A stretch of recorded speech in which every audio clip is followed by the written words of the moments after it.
Pastor Stephen Russ will be preaching from the book of 2 Corinthians, chapter 10, verses 3 to 5. The title of the message is Winning the War in the Mind.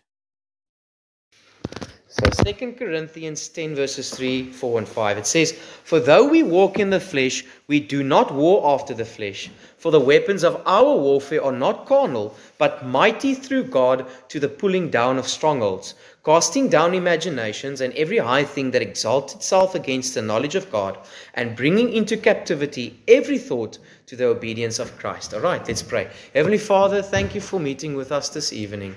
Lord, I pray that you'd please help me to convey what I've studied, and Lord, that it will be your words, it will be an encouragement coming from your counsel, and Lord, that you would help us to have the victory in our minds. I pray this in Jesus' name, amen. So, there is a sinister, deadly battle that is going on, and that battle is the battlefield within your mind. Now, I'm fearful that oftentimes we are not aware that there is such an intense battle going on, and it is going on in our minds. I'm convinced that each and every single person that came in this room this evening, although obviously you are coming with a smile and you want to be a testimony and you want to show a level of the joy of God, that you want to show that you are thankful. You don't necessarily want to come into every service and be extremely weighed down and make people wonder, why is it so? But the reality is, I know from Scripture that every single person that is coming in this evening most likely is wounded. Why do I say that? Because if a group of 50 people today, and they are from Ukraine, right? And they are soldiers. If they came in today, my immediate expectation would be, these men are in this moment in a certain frame of mind, right? Surely, right? They are in a war. They are experiencing a war. Now, if you come today and you say that I'm a Christian, then my immediate expectation is you are in a war, right? You are in a war, especially in your mind, because Satan's desire is to win the war within your mind. That is Satan's desire. It is to captivate and take captive your thoughts, and he wants to destroy within your thoughts. Now, that's not God's desire, because God's desire in 2 Corinthians 2 verses 14 is, "Now thanks be unto God, which always causes us to triumph in Christ." Christ wants us, his desire for us is to be triumphant, right? It is to live a Christian life that has a level of victory. The Bible says, "I have come that you might have life and life have it more abundantly," right? I have come that you might have peace and joy. Now, oftentimes people will say, "Pastor, I'm going to be completely honest." You might not even have to say it to me. "Lord, I'm being honest. I am struggling to have joy. I am struggling to have peace. Lord, I have a very real battle in my mind. And there are times when my mind spirals. And no doubt, I'm not surprised by that. Because as I see in Scripture, there is a very real battle going on. Ephesians 6 verses 2 says, "For we wrestle not against flesh and blood, but against principalities and against powers and against rulers of darkness of this world, against spiritual wickedness in high places." There is a very real battle going on. And that battle primarily is for your mind. Satan, his demonic forces. Now, I don't want to blame everything on Satan, right? But I'm very much aware that Satan afflicts. I'm very much aware that Satan casts doubt. Satan casts fear. Satan casts thoughts into a man's heart. How he responds to that is ultimately his responsibility. Satan cannot cause him to sin. But he can be the temptation, right? He can be the one that afflicts. Oftentimes, when there is work being done, and the Lord is doing a wonderful work in your life, for example, or maybe you are witnessing God move. There's oftentimes very much opposition, and it is not to our benefit to not be quickly aware that, but I need to remember, I am in a warfare. And if there is a forward movement, that is when you expect the most opposition, right? When we know that there is an offensive, when you read of Ukraine and you read Russia, and there is a forward movement, an offensive movement, right? What is the first thing that we expect? Lots of casualties, right? We expect lots of casualties because as you are moving to the front lines of the enemy is starting to attack, right? So it should be so that you are increasing sometimes within the battles of your mind. Because oftentimes when there's a forward movement for the Lord, there's also great opposition. All right. So I'm not saying that as you grow in the Lord, you should become more and more perplexed in your mind, but you should expect more and more opposition. All right. Now, Satan is the one that wants to cause doubt and fear and cast doubt in your mind. That is where he operates. He operates in your mind. 2 Corinthians 11 verses 3, it says, "But I fear, lest by any means, as the serpent beguiled Eve through his subtlety, so your minds should be corrupted from the simplicity that is in Christ." Where does Satan want to defile? Where does he want to corrupt?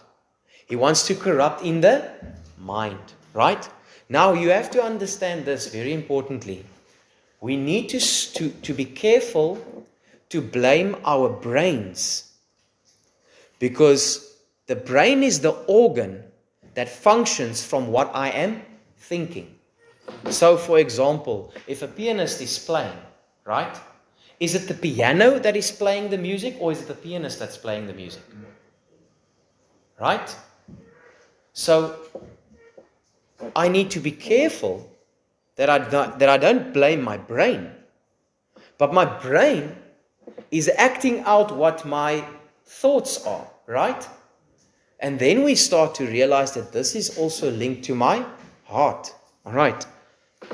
Genesis 6 verses 5, "And God saw the wickedness of man that was great upon the earth, and every imagination of the thoughts of the hearts was evil continually." There God judges the whole world, and primarily it was because of the thought life of the people, right? It was the imaginations and the thoughts. Why were there such wicked imaginations and thoughts? Obviously because these were men that were not saved, right? Romans 8 verses 6 says, "For to be carnally minded is death, but to be spiritually minded is life and peace." There we once again see the attack on the mind. Ephesians 4 verses 17, "This I say therefore and testify in the Lord, that henceforth walk not as other Gentiles in the vanity of their mind, having their understanding darkened and being alienated from the life of God through the ignorance that is in them because of the blindness of their hearts." Then we see something about this passage where it says, "For though we walk in the flesh, we do not war after the flesh." So we must come to the realization that flesh and blood cannot inherit the kingdom of God, right? Therefore, flesh cannot war this war. Flesh cannot war this war. If I do nothing to feed my spirit, my flesh alone can never win this war. And so, Ephesians 4 verses 23, "Be renewed in the spirit of your mind." Romans 12 verses 2, "And be not conformed to this world, but be transformed by the renewing of your mind." It is extremely important to realize, I'm saying things that might be basic today, but at the same time, I find myself recurring again and again. It's as if I'm walking against a wall again and again and again. And I wonder why I am thinking like I'm thinking. I'm wondering why I'm in the state that I am in. But then I must realize this is not a fleshly war. I cannot war this in my flesh. I need the Spirit to work within me. I need to depend upon the Spirit. I need to feed the Spirit. I need to speak to the Lord Jesus Christ. This is something that's going to come with prayer and come with reading of the Word of God. This is going to be a relationship with God where I'm going to battle this battle. That's why the Bible says, abide in me, for without me you can do nothing. I want to encourage you by saying to you that if you are saved, but you are neglecting the Spirit, you are in very, very, very, very great danger, because you are in the battlefield. The moment you were saved, you were automatically placed in the battlefield. You are not Satan's friend anymore. You are now his enemy, right? But now that you are his enemy, and he is fighting against you, you have very, very little resistance if you want to fight back with the flesh. Because that is not the weapons of our warfare. You are not fighting with the right weapons. If I'm going to go against people that's got AK-47s and they've got all kinds of bombs that's going to reach me while I'm there, I'm going to be foolish to have a knife with me, right? And hope that I'm going to reach them and stab them. And so that's the same image that we get, that if I bring my knife to a gunfight, it is a unwise thing to do, right? If I bring my flesh to a spiritual war, I'm going to lose again and again and again. And I'm fearful that that is the reason why we sometimes reach these spirals. And we feel like we reach the spiral again and again and again and again, right? And then we want change. We want change because I don't want to have this again, right? I don't want to be here again. I mean, I don't know you personally, but it might be, because I know you are in a war, I think it might not be far from today. Maybe a few weeks ago, maybe a few months ago. You don't have to raise your hand. But how many of you can remember the last meltdown that you had in your head? Right? How many of you can remember the last meltdown you had in your head? Now, I'm not saying this is necessarily a meltdown where you completely gave up the ghost, right? But this is a meltdown that you had in your mind where your thoughts started to spiral. And you reached a point where you made conclusions that are not godly conclusions, like, I'm going to lose everything, everything's going to fall apart, I'm going to fail everyone, I'm going to do, nothing's going to work out, the worst of the worst is going to happen, I'm going to fail my wife, I'm going to fail my kids, the kids that I might not even have yet, I'm going to fail this, I'm going to not do this, I'm not going to be able to do this, and then this is going to happen, and that's going to happen, I'm going to fall away, all these thoughts, right? And then before you know it, you are in that spiral. And it's such a dark place. It's such a dark place. But now it's difficult because who do I speak to, right? Do I go and tell someone in the church? Do I want them to know that I'm thinking that everything's going to fall apart, right? Do I want them to know what is the true spiritual state of my heart, right? What will they think of me if they know that, right? But can I tell you something, guys? Guys, congregation, this might help you, but this is going to take some faith. And I don't want you to necessarily expose yourself, but I will myself. In the past month, how many of you had thoughts that were similar to that? Just I want you to look around. Just everyone look around. Right? Do you realize that there's a real battle in your mind? And that no one is exempt? Because you just saw brothers and sisters that you seem to be looking up to perhaps, but they are battling in their minds. Why is it so? Because no one is exempt from the enemy's battles and the enemy's attacks. Because every one of you, if you are saved, you've been enlisted, right? So we must start to get the victory in our minds. All right, so what does it say? For though we walk in the flesh, we do not war after the flesh. For the weapons of our warfare are not carnal, but it is mighty through God to the pulling down of strongholds. Now here's the hope. Here's the hope.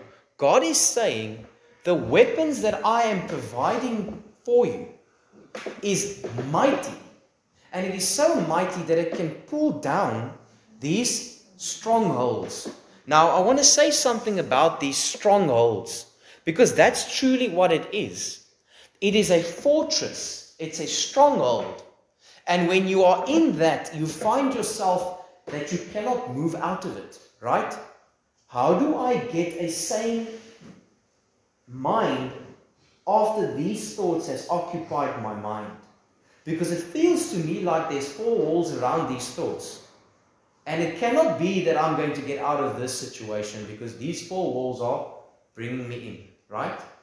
And it is a stronghold from Satan. And what is happening is Satan... I have explained what it is. So, I don't think your phone is very smart, brother. Because it's been the third or the fourth time that it doesn't understand. You need to get a better phone. That phone, you're probably frustrated with your Google, eh? I don't understand. So, there is a real stronghold, right? But what are these strongholds? And it's interesting, verses 5 is going to give us three areas.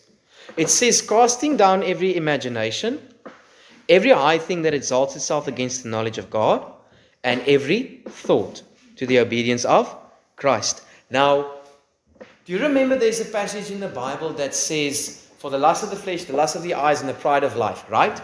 And did you, whenever you got to that point after becoming a Christian, did you have that epiphany moment where you realized, wow, these three categories encompass every single sin that can ever exist? Did you see that? Every single sin that exists will fall under the lust of the flesh, the lust of the eyes, and the pride of life, right? Now, when it comes to thoughts, everything is in these three things.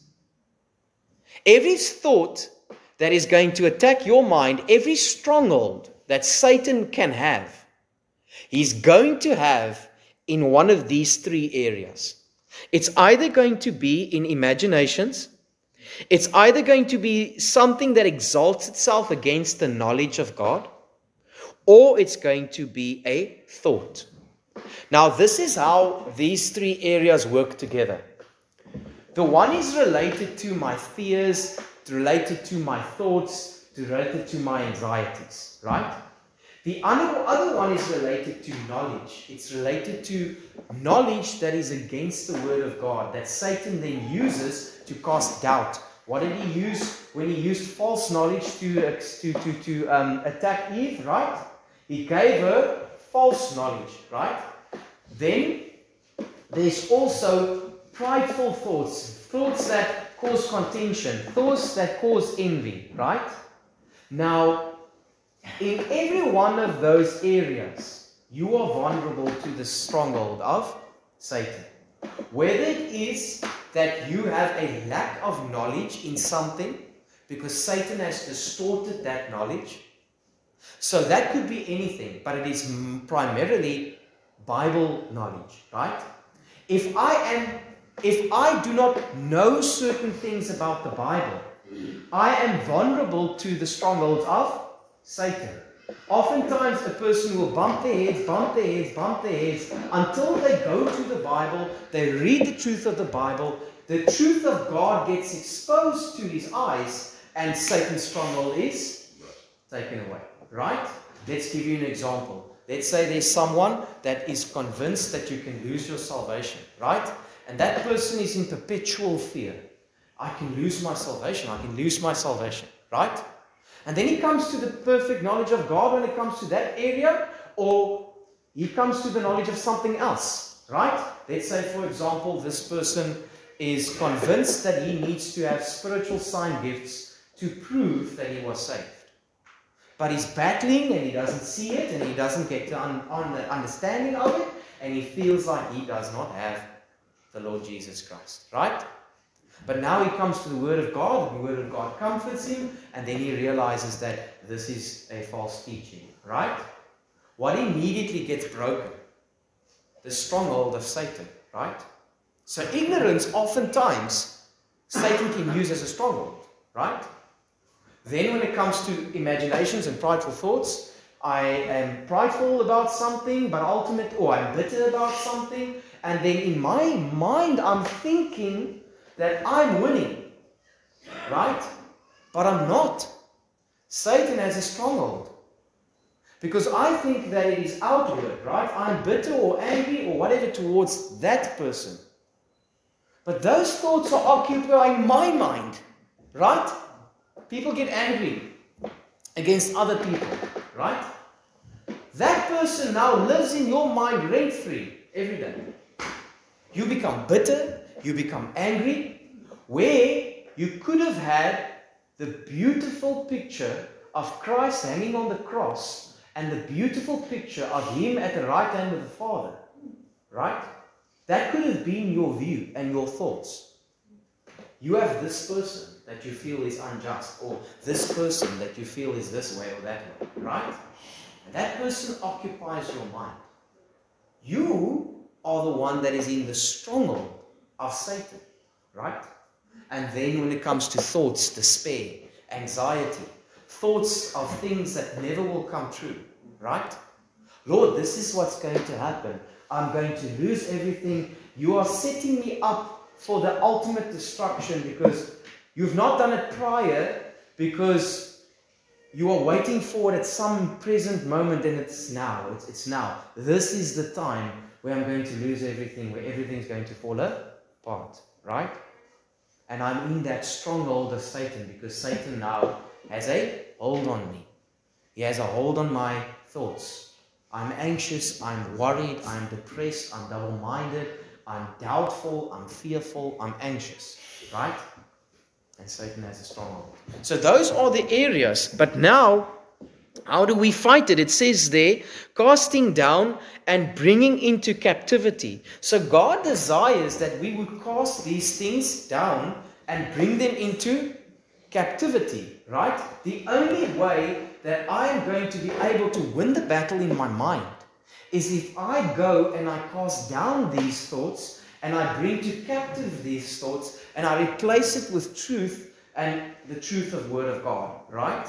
So, not related to or not as an exposition of this text, I want to just give you a few things this evening to think about. How can we fight the strongholds of the battles in our minds? And I believe that this is the summary then, although there are much more to be said. But I believe this will encompass then the battle that we have. Number one, you must learn to be thankful. All right? Romans 1 verses 21. Why is this so important? I could have said holy, right? Is it important to be holy? Right. I could have said you must learn not to fornicate. Is that important? Right? But why thankful? Because I believe it's at the core of my view of God. Listen to what it says in Romans 1 verses 21. Because that when they knew God, they glorified Him not as God, neither were they thankful, but became vain in their imaginations. What is the first area that I allow a door for Satan? Where's the first area? When I become unthankful. Why is unthankful such a grievous sin? Because unthankfulness is a direct revelation of my view of God. God, why did you allow this? God, I'm not content with this. God, why did you do this? Right? Why are you letting this happen? Because what happens now is I have a vague or a distorted view of the goodness of God. Because what I'm actually saying is, God, although you are perfect and pure and blameless, in this area, you've made a mistake. Right? And if we follow the trend line of that, if God can make one mistake in what He allowed in your life, then God is omnipotent and all-powerful and all-perfect, but He's got a fault and an error. Do you want to be the God of the universe to have an error? If someone is all-powerful but yet evil, can you imagine? What would happen to the world if an all-powerful God is evil? So, 1 Thessalonians 5 verses 18, in everything give thanks, for this is the will of God in Christ Jesus. Philippians 4 verses 6, be careful for nothing, but in everything by prayer and supplications with thanksgiving, let your requests be made known unto God. And the peace of God, which passeth all understanding, shall keep your hearts and minds through Christ Jesus. There it says He will keep your mind, right? Colossians 3 verses 15, and let the peace of God rule in your hearts, and to the which you are also called in one body, and be ye thankful. Right? Lord, I'm thankful for my troubled person in my life, whoever that is. Lord, I'm thankful for this trial. Lord, I am thankful for what you have allowed in my life. Lord, I'm thankful for this challenge. Lord, I'm thankful for my salvation. Lord, I'm thankful for my health. Lord, I'm thankful for how you've carried me through to where I am today. Lord, I'm thankful for all that you do, because you make no mistake. Right? Then, learn to keep your eyes off others. In John 21 verses 20, this is a beautiful passage. John 21 verses 20. John 21 verses 20. Okay, let's look at that. Peter was just told how he would die, how his life would be to come to an end. He's going to be crucified upside down. All right. Now, just as an interest sake, right? We sometimes say that the crucifixion was the worst or the anxiety part of what Jesus went through. And we focus on the crucifixion, right? Yet, men after Jesus was crucified upside down, which is even worse. So what was so terrifying about the cross? Was it the nails? Was it the bruising? Ultimately, it was the wrath of God that was poured out on Jesus, that Jesus knew he had to take. And that is because of your sin. So, Peter, he knows the way he's going to die. He then says the following. Then Peter, turning about, seeth the disciple whom Jesus loved following, which also leaned on his breast at supper, and said, Lord, which of one of thee betrayeth thee? So he's seeing John, right? Then he says the following.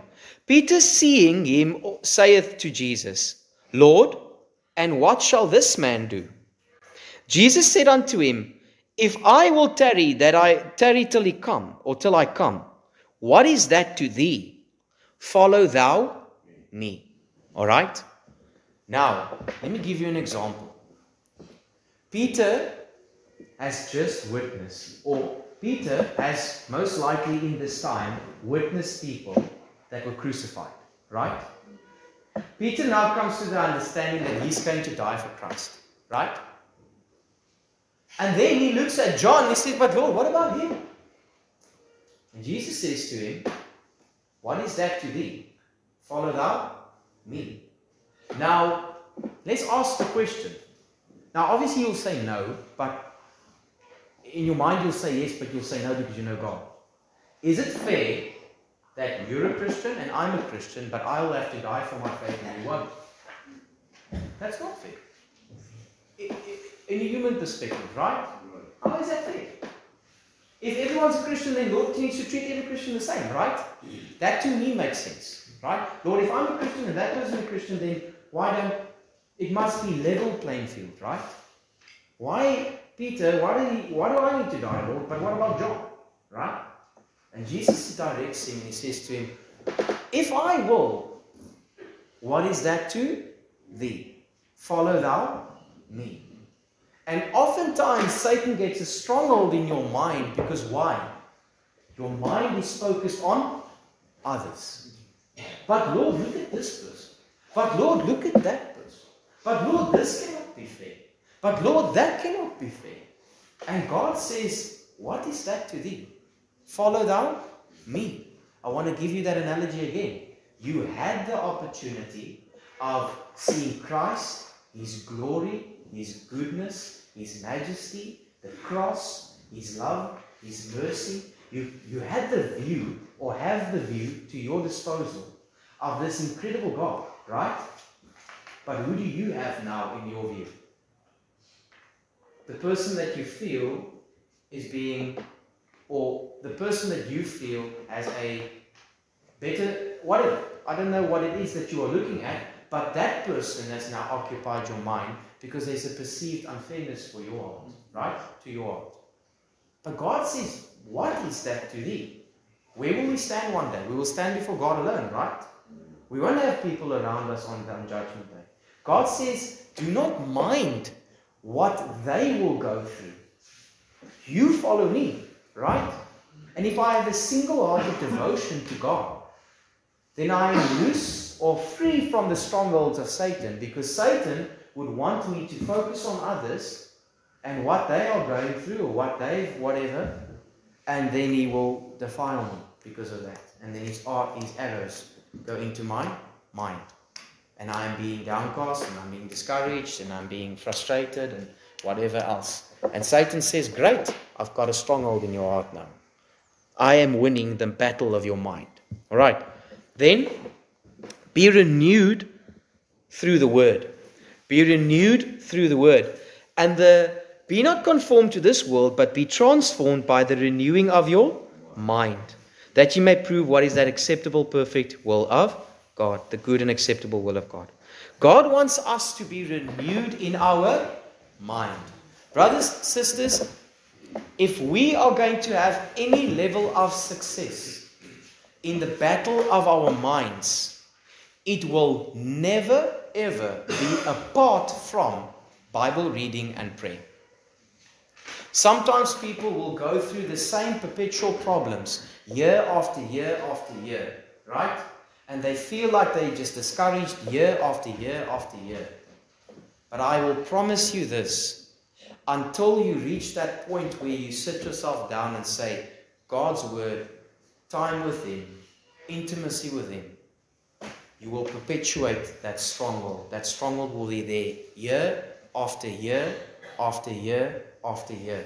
Because that stronghold cannot be broken by the flesh. You can read self-help tips.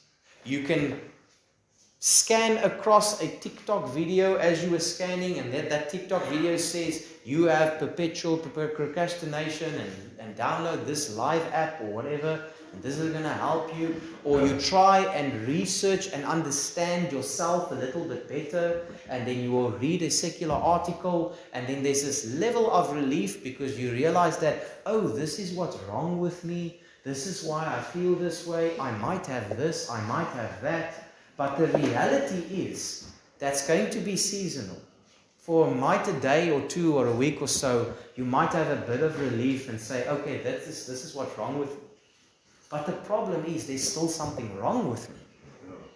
And I will not get out of it if my battles are not the weapons of what warfare? The warfare that God gave us. Right? The weapons that He gave us. And one of the most important weapons that He gave us is the Word of God. I want to encourage you, you must spend time in the Word of God. Amen. And in prayer. That's a very basic thing, but it is as if your whole world changes when you just simply give time to the Lord every single day. You might sit there and ask the question, how much time, Pastor? I'm not like the pastor or the missionary that has half the day to read my Bible. And that is perfectly fine. Because the pastor or the missionary must give an account to that extra time that he had before the Lord. But I will encourage you. You can do inspection of your heart today and say, how much of my time goes to social media? How much of my time goes to television? How much of my time goes to things that has no eternal value, right? And when you start to stock up, right, it becomes quite frightening if you realize this is the level of time that I've spent on, for example, social media. Now, I'm on social media, for example, maybe 1 hour a day, all right? That is 1 hour of the world and Satan pounding your mind.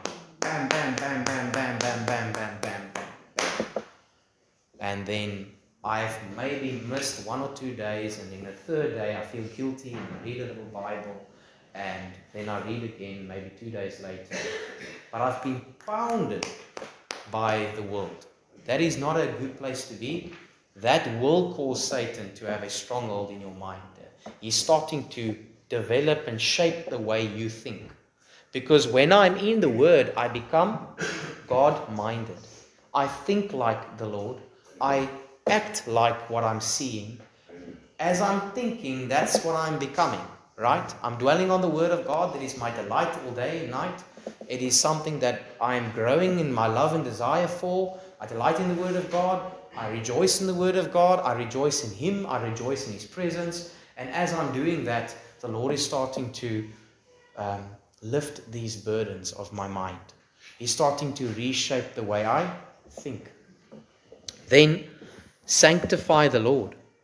In 1 Peter 3 verses 15 says, "But sanctify the Lord God in your hearts, and be ready always to give an answer to every man that asketh you the reason of hope that is within you, with meekness and fear." Sanctify the Lord God in your hearts. You have to learn to replace your thoughts of evil with thoughts of God. You have to replace the thoughts that you have with the character and the nature of God. Alright? I'm having this thought that everything's going to fall apart, but does that fall in line with what God said when He said all things work together for good? Right? I have this thought that God made a mistake, but does that fall in line with the fact that God says I'm pure and perfect, I'm just, I am without error? Right? For of Him and in Him and through Him and to Him are all things. Right? Is this giving me a clearer or a distorted view of who God is? Right? Am I sanctifying, am I setting apart God in my daily walk with Him? Right? And am I ready to give an answer of the hope that is within me? Right? And I was always thinking about that verse, be ready always to give an answer of the hope of those that ask. Right? How many of you can really say that on a weekly, monthly basis, people ask you without you having to go to them, brother, what is it in your life that is so different? Right? And I think the reason why is because the man that is sanctifying the Lord in his heart, I think at some point you do create that need in others, because this man is so in love with the Lord that you want to ask him. I know of a few people that I know of, and it doesn't matter who they are, but I know of a few people that when I'm around them, all I want to ask them is, what are you doing? How do you get it? How do you get it right? How is it that Christ is so everything for you? How is it that He permeates your conversations? How is it that is all that you care about? How is it, right? You want to ask Him, right? So much more probably lost people. Imagine lost people around such a person. Yo, this man is full of peace. This man is full of the Lord. He's full of love. He just wants to live for the glory of Christ, right? Then Isaiah 26 verses 3, "Thou wilt keep him in perfect peace, whose mind is stayed on Thee, because he trusteth in Thee." So, he's sanctifying the Lord Jesus Christ in his heart. He's in perfect peace because his mind is on God. His mind is on the character of God. His mind is on the nature of God. So let me just ask you a practical question, and you will say, it's a foolish question because we know the answer. But once you have the answer, there's going to be a knife that will go through your heart. Alright, so here's my question. Does God always do what is right and good for you? Yes or no? Yes or no? Why are you worried about tomorrow then? Practical question, right? But you have to answer. Why are you worried about tomorrow? Is it because God will not do what is good and right for you tomorrow? Do you see what I'm saying? So we have to come to that conclusion of, Lord, I need to trust that You are perfect and that You are just and that You make no error, and that I can rest in this challenge. Then, guard your thinking. Guard your thinking. Philippians 4 verses 8 says, "Finally, brethren, whatsoever things are true, whatsoever things are honest, whatsoever things are just, whatsoever things are pure, whatsoever things are lovely, Whatsoever things are of good report, if there be any virtue, if there be any praise, think on these things. Those things which you have both learned and received and heard and seen in me do, and the God of peace shall be with you. Look at how central the Bible is to this verse. What you have learned, received, and heard. Where would they get that other from the Bible? Right? What you've seen, heard, and received. What is the source of that? The Bible, right? So do you see how central your thinking should be with the Bible? If my mind is not thinking Bible, then I'm in danger. Because I am now in a place where Satan has a stronghold in my life. When I am going through situations, there should be this natural response of Bible. I think they said it of John Bunyan. They said if you prick him, he bleeds the Bible. Right? It's interesting. I sometimes would read the sermons of someone like John Bunyan, right? And it's so incredible how these men are able to do it. Spurgeon is the same. Now, as a pastor, I would prepare sermons, right? And I would go and get these verses, right? And then I would say, this is the verse, and you've heard that, right? I'm preaching and then I'm quoting a verse, right? Then I go and read these men's sermons, right? And there's no scripture reference. And you almost think, that goes against everything that I've been taught of preaching, the Bible and expository preaching, Don't just go off your own tangent, read and explain the Bible, right? Don't just make your own opinions. But then I realize that it doesn't have any scripture references necessarily. Because he's just quoting the Bible. That's right. He's literally his message is the Bible. He's just quoting Bible after Bible after Bible. His sermon is the Bible. You just don't necessarily see it at first glance, because as you're reading, you're like, whoa, he quoted the Bible there. He just quoted the Bible there. He just quoted the Bible there. He just quoted the Bible. Because the man is full of the Bible, right? We need to become men of the Bible. Then, for as a man thinketh in his heart, so is he, right? My thoughts. Now, this is something that has been distorted, right? Because in today's age, I think there's many churches, even churches that we not necessarily would say are such bad churches, has adopted this way of thinking.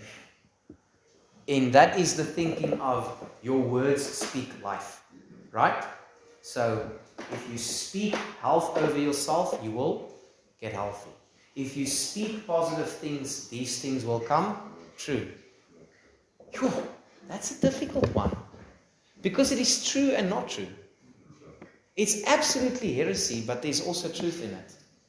And that's exactly why it's so dangerous. Because Satan wants to use a half-truth and then mix it with a lie, right? I cannot with a clear conscience tell you that nothing will ever happen if you have positive thoughts. Because as I'm thinking, that I am, right?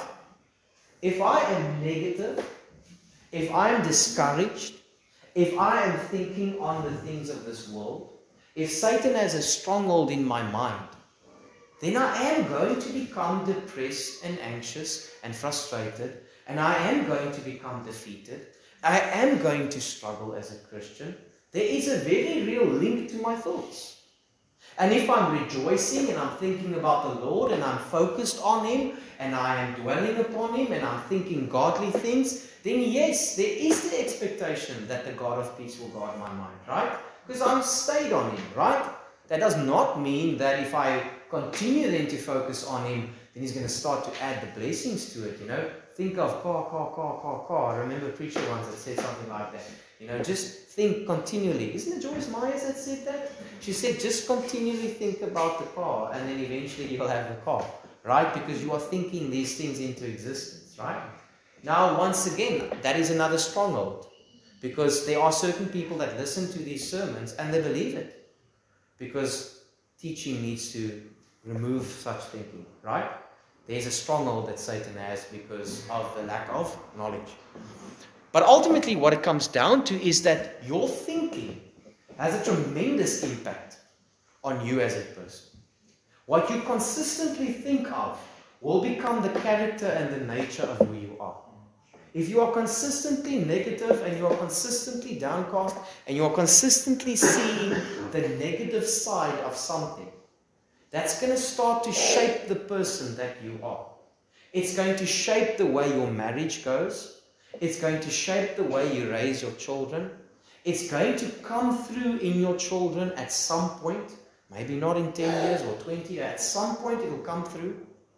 At some point, your mind and the way you think and the way you operate in here has no choice but to affect others around you and yourself. So there is a very real battle. And I believe this is one of Satan's biggest victories. Is that he'll take a person that for all intents and purposes is a good person. When I say good person, he's a Christian, right? No one's good. But if he's a Christian, he's for all intents and purposes a good person. But he's not getting the victory in his mind. And that's where Satan has his stronghold. And before long, that person's marriage is falling apart. Or before long, that person's home is falling apart. Or before long, something starts to shift. And the ground starts to shift. Right? And the prolonged negativeness and the prolonged bitterness and the prolonged thoughts eventually, little by little, like cancer, starts to eat up. And at some point you come to the diagnosis and the doctor says to you, you've got stage 4 cancer. Right? And then you realize, oh, it's too late. Brothers and sisters, please don't do that. Don't do that. This whole evening, I pray, was encouraging. This is the area I want to warn. This is why I'm warning you because I love you. If you do not have a handle on your thought life, it's going to destroy you. Please hear what I'm saying. If you do not have a handle on your thought life, it is going to destroy you. And it's not necessarily going to destroy you tomorrow. It will destroy you after 5 or 10 years. And here is the scary part. Then, it's too late. Because then, when you see the consequences of the way I was thinking and the way I was living, and my son is 19 years old, and then I see the consequences in him. Or 10 years from now, or 20 years from now, my wife is completely bitter and she wants to divorce and it's just over. What now? You understand? Then it's too late. Or in 10 or in 20 years from now, I suddenly realize that I have stomach ulcers and I've developed cancer and all these things. Why? Because I was bitter.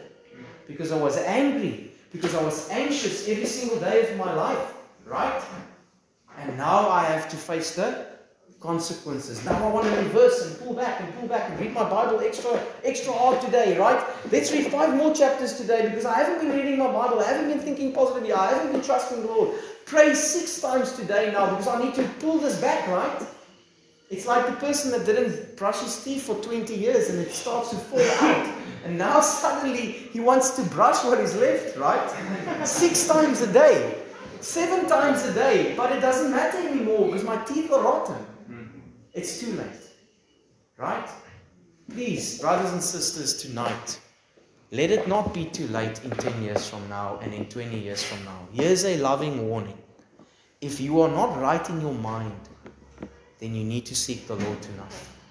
Speak out to the Lord tonight. Call out to Him and confess to Him and read and get right with Him tonight.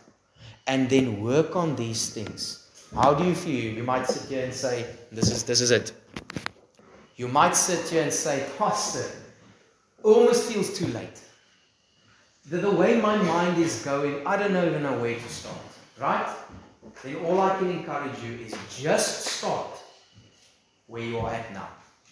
Where's that? Lord, I confess.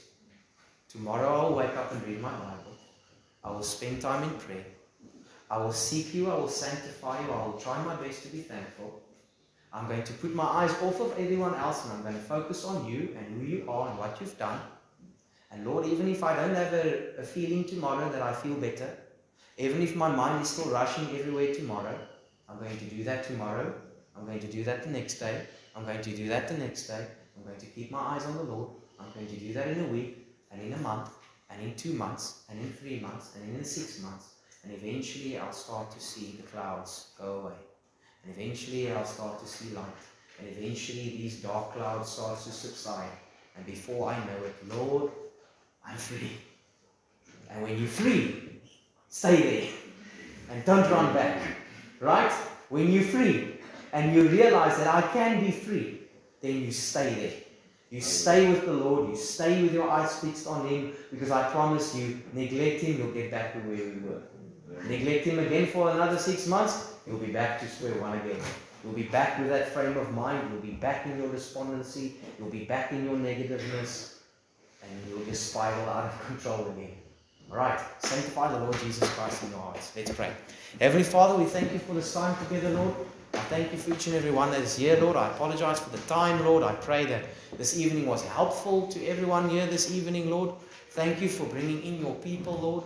Thank you for the time in your word. I pray, Lord, that you would help us all to win the battle in our minds, Lord. You are so perfect and so true and so just and so perfect, Lord. We just cannot thank you enough for who you are and for what you do, Lord. Please, Lord, give us the victory in our minds. Pull down these strongholds, Lord. Pull down these imaginations, Lord, that so easily creep up in our hearts, Lord, and defile us, Lord. I pray, Lord, that you would protect our minds so that we might protect our families, protect our relationships, Lord, protect our people in the church, Lord, that there would be unity and love and thankfulness, Lord. I pray, Lord, that each and every person will find reasons to be thankful this evening, Lord, and realize that you are a good God, that you have never left them, that you've never forsaken them, that you will never leave them and will never forsake them. And Lord, I pray, if there is perhaps someone here this evening that does not have that hope, Lord, that does not have that peace, Lord, not because of their mind perhaps, but because they have not truly trusted you as their Savior. Lord, I pray that tonight would be the night that they would in simple, humble faith, Lord, turn to you, confess their sinful condition, and embrace you as their Lord and their Savior, Lord. I pray this in Jesus' name. Amen. Amen. Please visit us at 10 Van Plettenberg Street.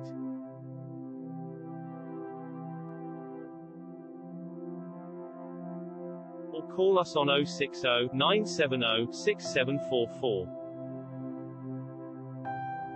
May the Lord lift up his countenance upon you and give you peace.